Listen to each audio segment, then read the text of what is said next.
Today we continue with the Diamond Sutra. We've been discussing the Diamond Sutra for a few months now, and we're up to chapter 14, or section 14. Subuddhi, the Tathagata speaks of the perfection of patience, Janti Paramita, which is not, but is merely called perfection of patience. Patience is one of the 6 paramitas. We have 6 prajna paramitas. 六度波罗蜜 in the Chinese language. The 6 paramitas. What are these 6 paramitas? We really have to review to make sure that we understand. A bodhisattva practices the 6 prajna paramitas. These 6 are the guidelines for a bodhisattva to follow.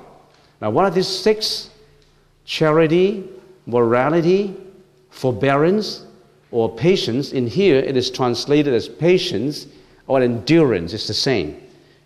Perfection of patience is the same as forbearance.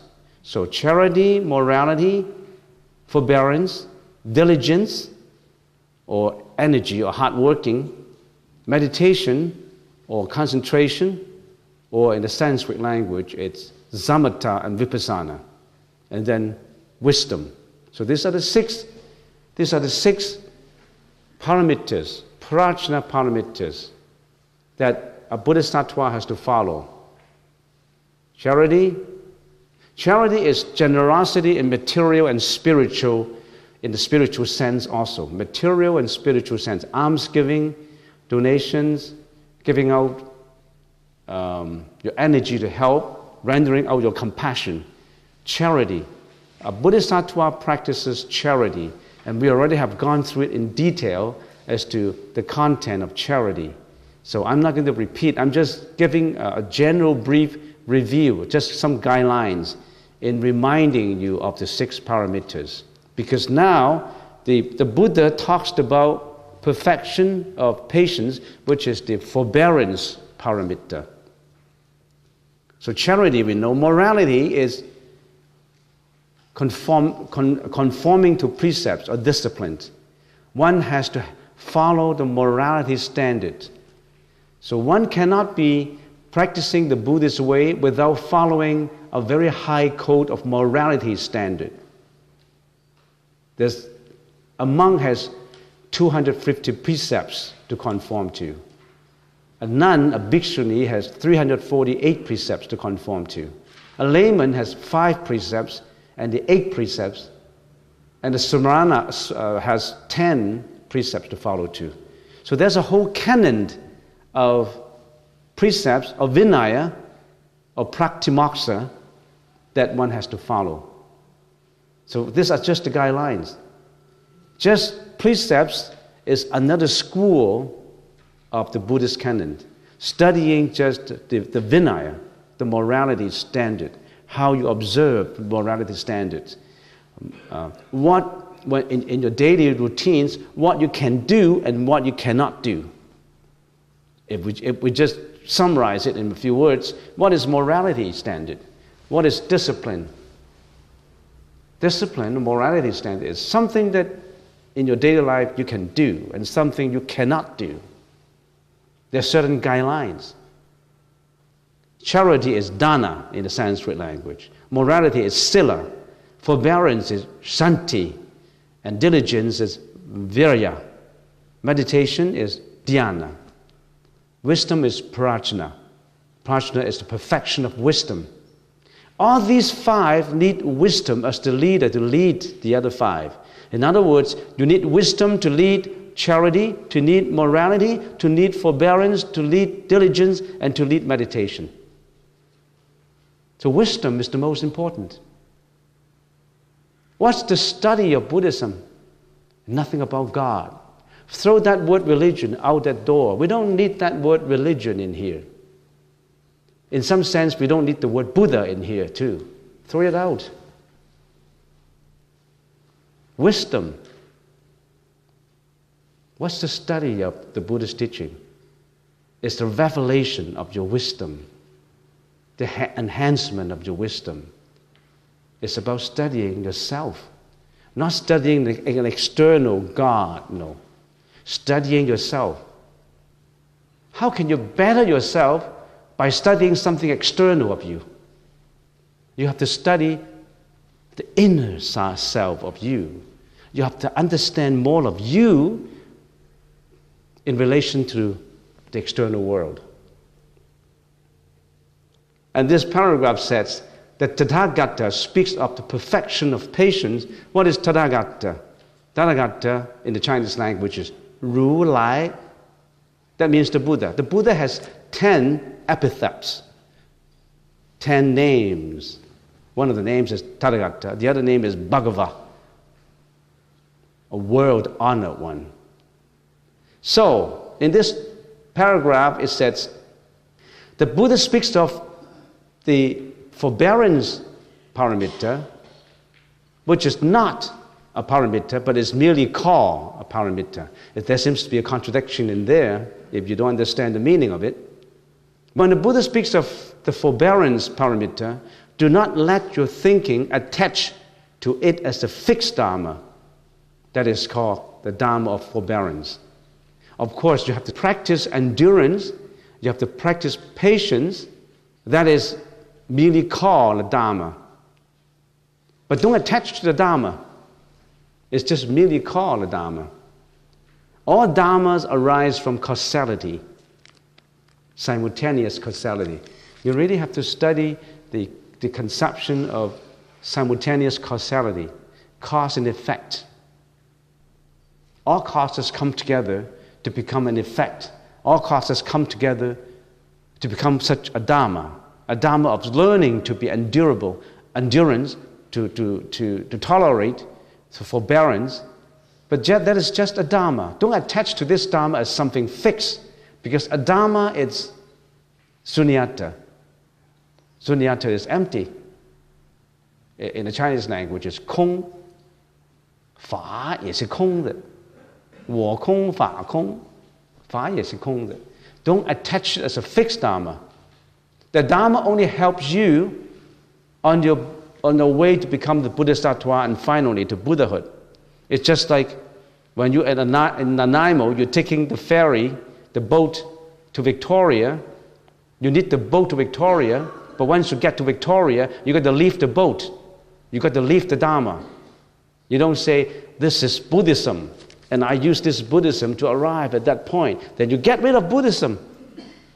When you go onto the shore, if you don't get rid of the boat, if you still hang onto the boat, you'll never go ashore. That is just a vehicle for attaining enlightenment. That vehicle has to be abandoned too. That vehicle has to be forsaken too. Even the Dharma has to be forsaken, not to say your own ego. You really have to get rid of your ego to become a better individual. Now, how do you get rid of your ego? You study the Dharma, you learn the Dharma, you practice the Dharma. When your ego is gone, even the Dharma, you let it go. Don't attach to it. No attachment. Let go. Let go of your worries, your disappointment, your fear, your anxiety, your jealousy, your pride, your greediness, your hatred, your anger, your ignorance. Let go of all that. That affects your ego. But after your ego is let go, that knowledge of letting go has to be let go too. You understand what I mean? So, but it's also called the forbearance paramita because you need it. You let go of the boat to Victoria, but you don't blame the boat. It's the vehicle that lets you go there. You need it. You need it, but you don't attach to it. Even the knowledge has to be let go. Don't hang on to the knowledge. Knowledge is from conceptualization. Knowledge is from the discriminating mind. That mind, this discriminating mind, has to be let go too. So what did the Buddha say? You let go of your ego, and once you let go of your ego, all your mental afflictions will be gone. And then you don't have that self, that ego, and then you are at nirvana. But even the Dharma has to be let go. When you let go of the Dharma, you're Dharma free. You empty the Dharma. You're hanging on to the conceptualization, has to be let go, and then you attain the Buddhi. So there's 3 things in here in the Chinese language, because when I speak to you in English, I have to go through my Chinese mind. I'm interpreting it at the same time. 我空法空空空. 我空, your ego has to be let go. 法空, that Dharma that help you to let go of the ego has to be let go. Even both of them has to be empty. You empty out all the emptiness until you're pure and free, until there's just one purity. That's Bodhi. I don't know how we call it. We call it Bodhi. I don't know what you call it. It does not matter the name. You want to label everything with names? Language is limited, you know. For the sake of calling it, we'll give it a name. But the name is not the essence. The name is just a vehicle. I can call Buddhism another name, but we don't need to create so many names. Just one name would do. But don't hang on to the names. Don't hang on to your discriminating conceptualization. Don't hang on to the fictitious mind. There's a truth mind. That truth mind has to be revealed. That truth mind is, if we call it Buddhi. We can call it Tathagata. We can call it reality. We can call it, Kant call it nomina. You know the philosopher Kant? Call it, there's phenomena, there's nomina. That's the opposite of phenomena. All this is phenomena. In the Chinese languages, 现象与本体. Okay, without hanging on too long onto this paragraph, let's go on to the next. Why, Supati? In a past life, when my body was mutilated by Kali Raja, I had at that time no notion of an ego, a personality, a being, and a life. You know what it means? There's a story about this paragraph. This paragraph says, in one of the past lives of the Buddha, Sakyamuni Buddha, in one of his previous lives, we don't have just this one life, you should know about that. We have previous lives, not just this one life. We have a continuation of life. We're in the cycle of reincarnation, which is logical. Time is developed from the past to the present and to the future. If you only have this life, that means there's no past. You're contradicting yourself. Where do you come from then? If you only have this life and no more next life, it's going to be a dangerous society. Because if you only have this life, as long as you're happy, you can do whatever you want. That's a criminal attitude to life. As long as I'm happy, I can kill, I can rape, I can steal, I can lie. Does not matter because I only have this life. But it isn't that way. There's a past. Now is the present. There's a future. You bring your karma onto the future. What is karma? You really have to study it. If you're in a course of Buddhism, you should know what karma is all about. It's a very profound concept of life. It's a very scientific. On the other hand, it's very metaphysical, philosophical, explaining the existence of life. Anyway, in one of the past lives, Buddha Sakyamuni was an ascetic, a monk, an ascetic by the name Zanti. So let me tell you this story. There's a king, and this king at that life, the king, King Kali Raja. Kali Raja is a Sanskrit, is an Indian language. Raja means king. If you go to, what's the street? There is a Main Street, there's an Indian town. There's a Raja Theatre. That means that is the Royal Theatre. Raja, R-A-J-A, Raja. So Kali Raja is King Kali. King Kali once went hunting accompanied by his harem of concubines. The king has a lot of wives, a lot of concubines. So one day he went out hunting with his group of concubines, harem of concubines. And after pausing to eat lunch, the king lay down and took a nap while the women wander into the forest to get flowers. And eventually the women came upon the place where the ascetic Kenti, the monk, Zenti, was sitting in meditation. In other words, the women, when they were gathering flowers, they saw a monk in there, and that monk is meditating. And that monk looked very gracious too, he's meditating. And they were so overcome by his scenario, by his gracefulness, and they lay flowers before him as an offering. All these women lay flowers before the monk, the ascetic monk, because of his serenity. And Senti, the monk, then proceeded to talk to these women about the philosophy of life that they have never heard of before and about which they were so eager to learn. So they were all sitting in there, and this monk was talking to them about philosophy of life. So on waking, the king went looking for his concubines. And when he saw his women sitting before an ascetic, he flew into jealousy and anger. He had a lot of jealousy with him. And then Shanti, the monk, of course, tried to explain, and he was just teaching them the philosophy of forbearance.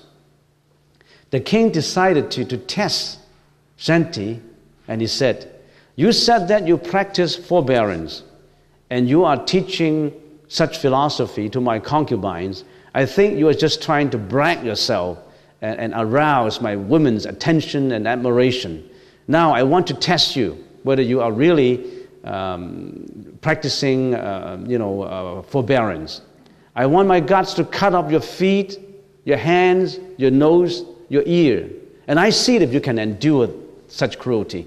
If you can, then you are a real ascetic practicing forbearance."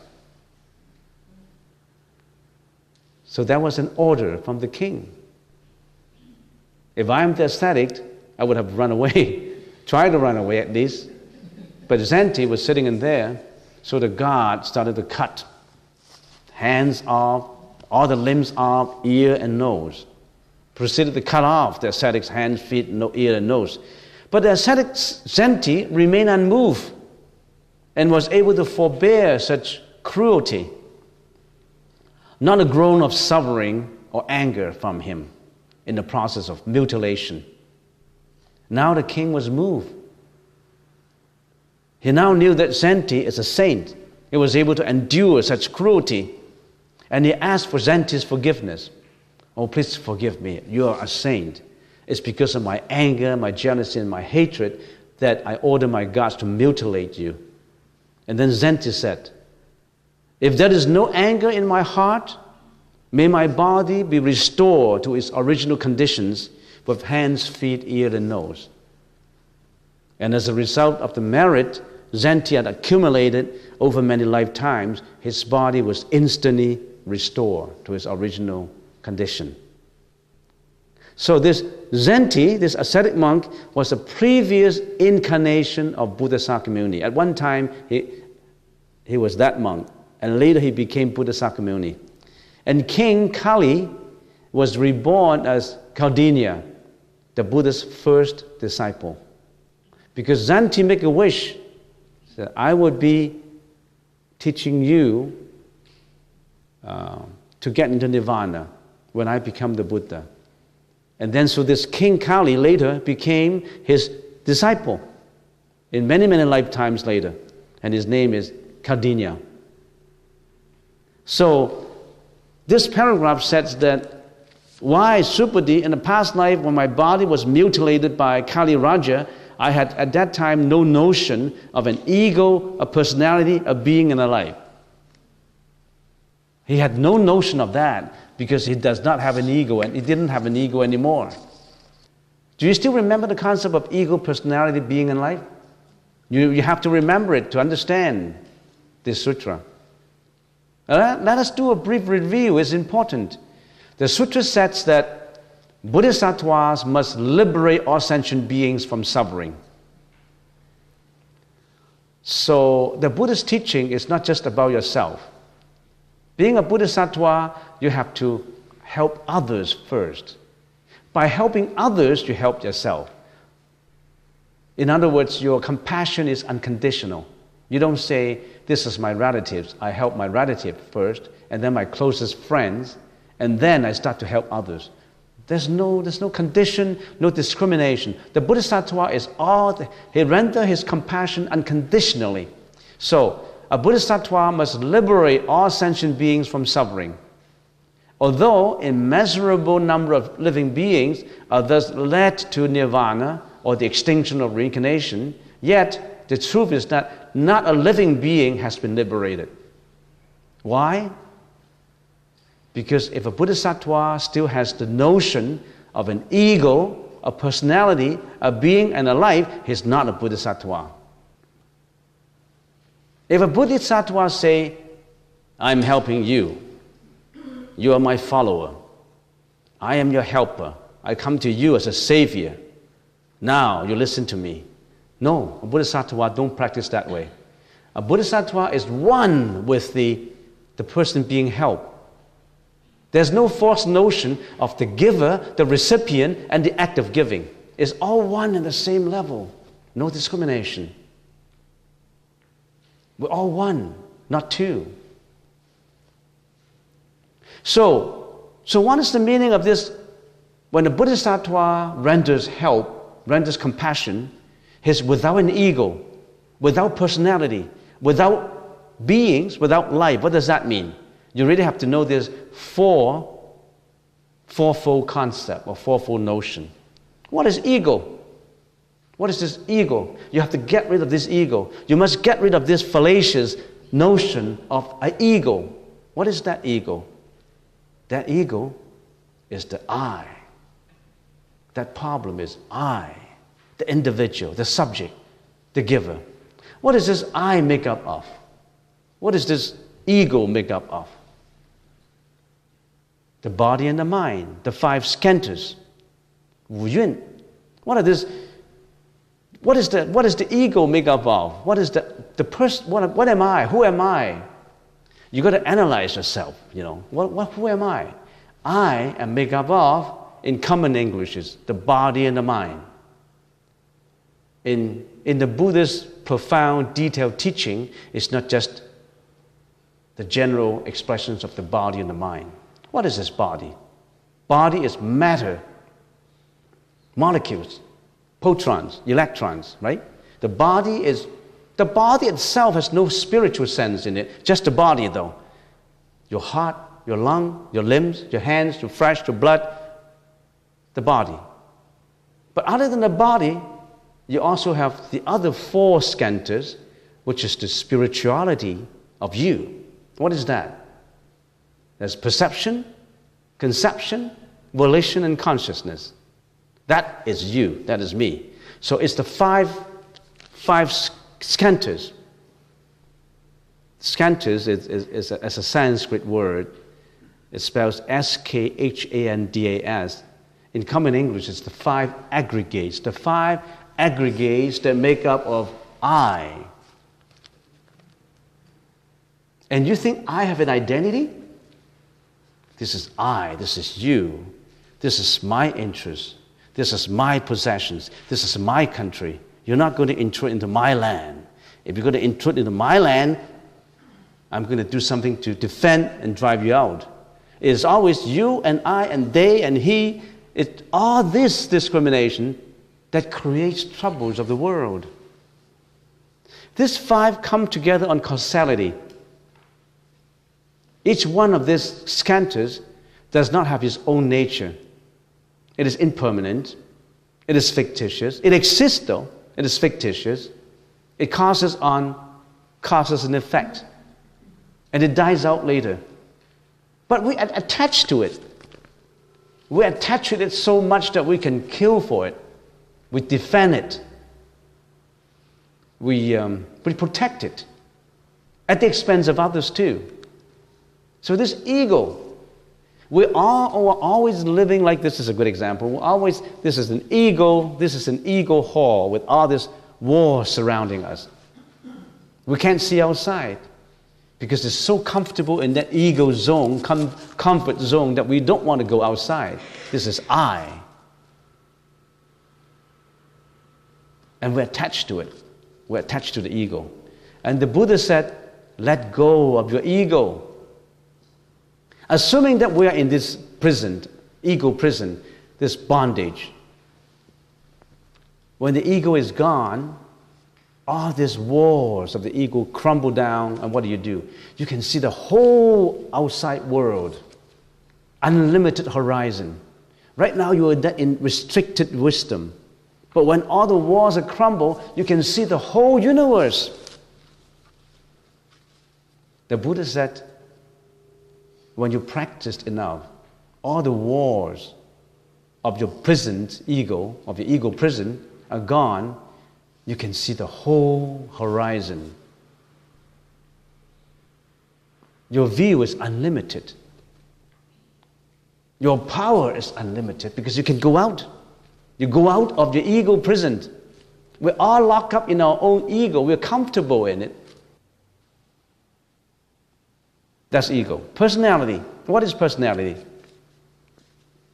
Personality, ego is I. Personality is you, them, the object, the recipients, the opposite of I, the counterparts that you have been interacting. The whole universe is just you and I and them.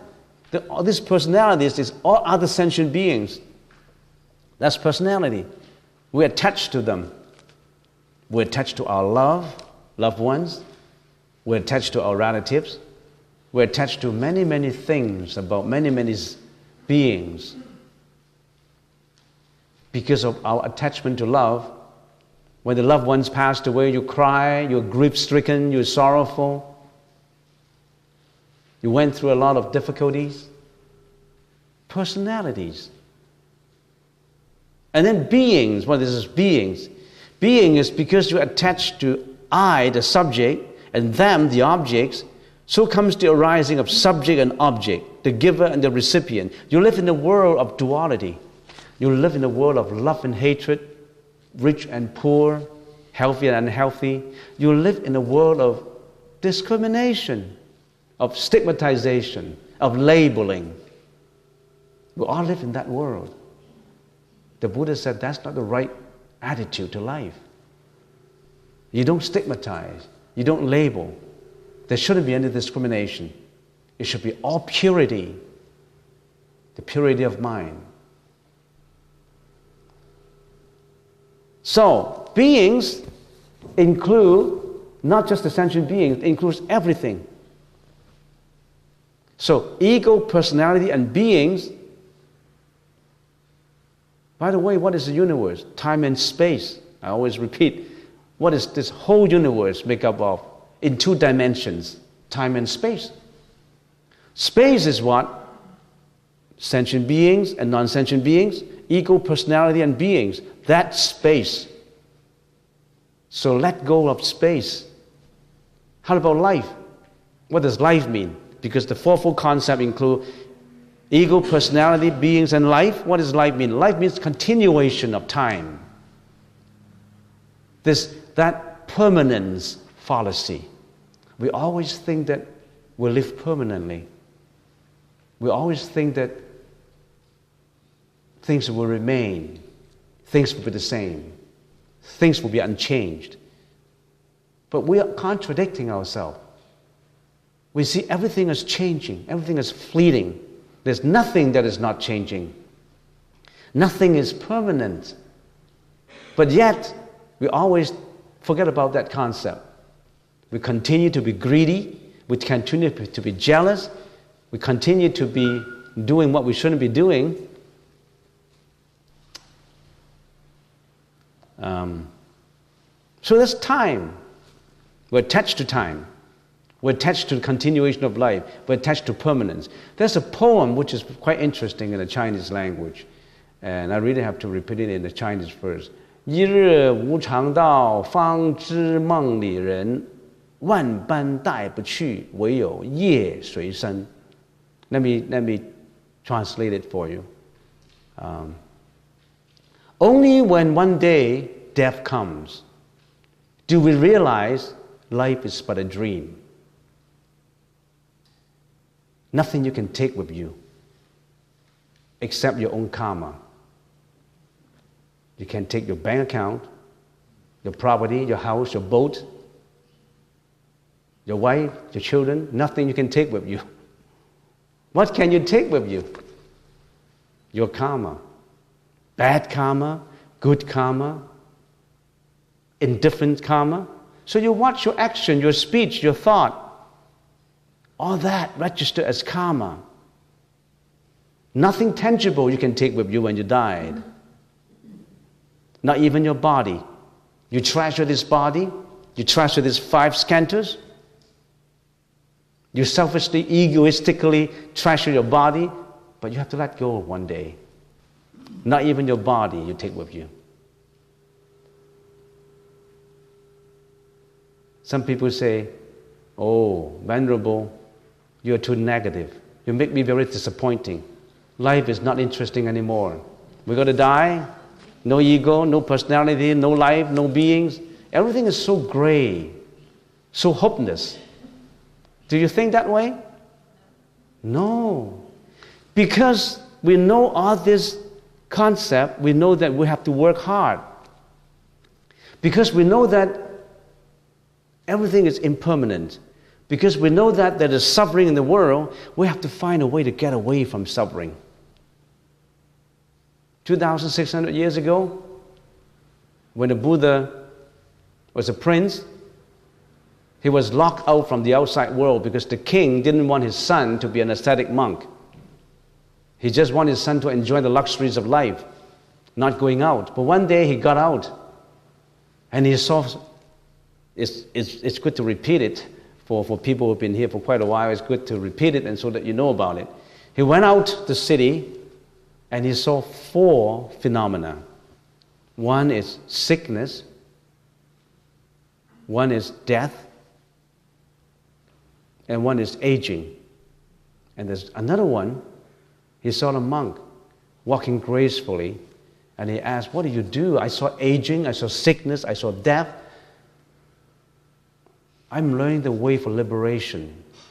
My teacher is Sakyamuni Buddha. We learn how to get away from suffering. Because we know that it's suffering, we want to find a way, not just for ourselves, for all sentient beings to be out from suffering. Because everything is impermanent, we want to look for permanence. Because everything is so negative, we want to be positive. You don't get drowned into the ocean of negativeness, of disappointment. You want to get away from it. So knowing the negatives of life would stimulate you to find the positives of life. That's how you look at it. Not too pessimistic about it. You have to get the optimistic, the positive attitude from the negativism. All right, let's go on. I haven't really explained the paragraph. So let's get to the next page. Why? Because in the past, when my body was dismembered, if I still held the conception of ego, personality, of being alive, I would have stirred by feelings of anger and hatred. This is just to say the ascetic monk, Zhenti, didn't even stir any feeling of anger and hatred in him because he has already abandoned, forsaken the fallacious concept of the ego, the personality, the beings in life. Next paragraph. Subhuti, I also remember that in the past, during my former 500 lives, I was a Zen and held no conception of an ego, personality, being, and a life. This is just to mention that at one lifetime, the Buddha Sakyamuni was another ascetic practicing egoless attitude, contemplation of egolessness. Next paragraph. This is why Subhuti, Bodhisattva should forsake all conception of form and resolve to develop supreme enlightenment mind, Anuttara Samya Sambuddhi. Their mind should not abide in form, sound, smell, taste, touch, and dharma. Their mind should abide nowhere. That's a very important paragraph, you know. Our minds should abide in nowhere. Certainly, our minds should not abide in wealth, reputation, greediness, hatred. Then you say, our mind should abide in where? Nowhere. Because there's nothing to be obtained. We just chanted the Heart Sutra. No sound, no smell, no taste, no touch, no ear. Nothing. Why? There is nothing to be obtained. If there is something to be obtained, that's greediness. Oh, please help me. I want to go to heaven. You're greedy for the heaven. You still have the conception of heaven in your mind. Heaven is good though. In heaven, it's just happiness. But you still have to go through your reincarnation cycle. You still have to die. You may enjoy millions of years of longevity. No, not the kind of sufferings that you have as in this world, in this universe, but you still have to, you are still in reincarnation. We already gone into details as to the 6 paths of reincarnation, and we're not going to mention it again, otherwise we can't finish this chapter. So, we should forsake all conception of form. We should forsake all conception of form. What do we get from that sentence? Anything tangible. So we should forsake all forms. What is this forms in? The crude, superficial meaning of it, that form is whatever we can see, we can smell, we can taste, we can hear, we can touch. All our senses are interacting with forms. Sound is a kind of form. That's the definition. Form is not just for the eyes, the sound. By the way, as an individual, how do we interact with the world? The Buddha expounded another canon of thought, the consciousness canon. There is a school of thinking, just study consciousness. We call it Vujnana Matrata. There's another school of thought. There's thousands of literature about the mind. How does the mind work? If you study the Buddhist teaching, you must study that school of thought, 唯识法相中, the school of thought, the study of consciousness. You see, Buddhism is not about worshiping a god, you know. Now we should be clear on that. It's about studying consciousness, studying about your mind, studying about your mind in relationship to others, studying how to better yourself in relationship to others, studying how to better other people in order to better yourself. One cannot just better yourself without bettering other people, because we're living as a group, we're living in unison. We're not just living in Canada and just safeguard the interests of Canada. We're international. No discrimination. One. We are one. We're not two. We're one. So, let's forsake all forms. And in the crudest meaning, let's forsake all attachment to wealth, all attachment to reputation, status, money, possessions, material. Those things won't give you happiness. If you're always in constant pursuit of those things, by all means, illegally and legally, you get into a lot of mental afflictions. Don't attach to form. Let's start that spiritual odyssey. The odyssey of knowing yourself. The odyssey of knowing your own mind. The odyssey of knowing consciousness. The odyssey of studying the wisdom in you. That is the God in you. Why do you have to look for it outside? That God is right inside.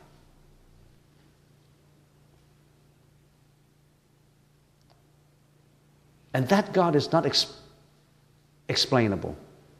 That God is beyond conceptualization, beyond words. Then how do you feel it? Sometimes you get a glimpse of it in meditation. You can only feel it when your mind is at peace. You can only get that glimpse of tranquility, that glimpse of peacefulness when your mind is at peace. You won't be happy when your mind is not at peace. And I'm thinking of another poem, which I have to translate into Chinese first. 春有百花，秋有月，夏有凉风，冬有雪。若无闲事挂心头，便是人间好时节。Spring comes with innumerable flowers. Autumn shines the night with the loveliest moon. Summer has the gentle breeze, and winter gives white snow. You think each of the 4 seasons has these unique features that gives you that moment of peace. But let me tell you, I say your best season is when you have no obstacle in your mind. It does not matter. The only peace would come when you have no obstacle in your mind, when you have no more mental afflictions. Remember the Heart Sutra we just chanted? When there's no obstacle in your mind, there's no fear, no worry, no anxiety, no depression, no jealousy, no hatred, no arrogance, no fallacious views. When there's no obstacle in your mind. It does not matter what kind of season. Peace will only come when you have no obstacle in your mind. When you have that obstacle in your mind, there's fear, there's anxiety. Those are mental afflictions that we have to learn to get rid of them. That's why we have to get rid of our ego. That ego binds us.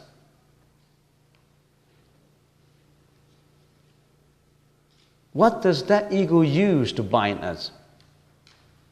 If we personify ego as a Mara, if we personify ego as a devil, what kind of tools the devil use to bind us? Mental afflictions. He creates greediness for you, jealousy for you, hatred, anger, ignorance.